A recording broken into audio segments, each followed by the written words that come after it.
धरती पर अचानक आया ये बदलाव पूरी दुनिया को चौंकाने वाला है, जिसे लेकर दुनिया भर के वैज्ञानिक भी हैरान हैं। साथ ही पृथ्वी के व्यवहार में आए इस बदलाव को लेकर वैज्ञानिकों के पास असल जवाब भी नहीं है।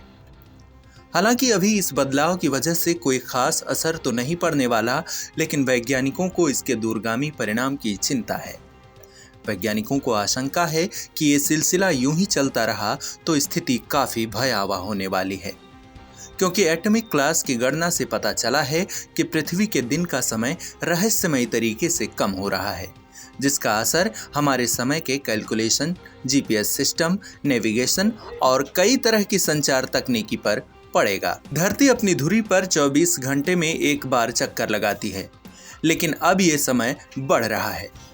वैसे तो ये बदलाव करोड़ों सालों में एक बार होता है, फिर भी धरती पर आने वाले तूफानों और भूकंपों की वजह से भी इसे माना जा रहा है। धरती पर कुछ करोड़ साल पहले दिन सिर्फ 19 घंटे का होता था, लेकिन आखिरी हिमयुग के दौरान धरती पर मौजूद बर्फ के पिघलने से सरफेस प्रेशर कम होता गया और मेटल्स धीरे धीरे ध्रुवों की तरफ खिसकते गए, जिसकी वजह से धरती की अपनी धुरी पर रफ्तार कम हो गई और दिन के समय में इजाफा। धरती पर आए भूकंप दिन की लंबाई को बदल देते हैं। साल 2011 में जापान में आए 8.9 तीव्रता के भूकंप ने धरती के घूमने की रफ्तार को 1.8 मिलीसेकंड बड़ा कर दिया था।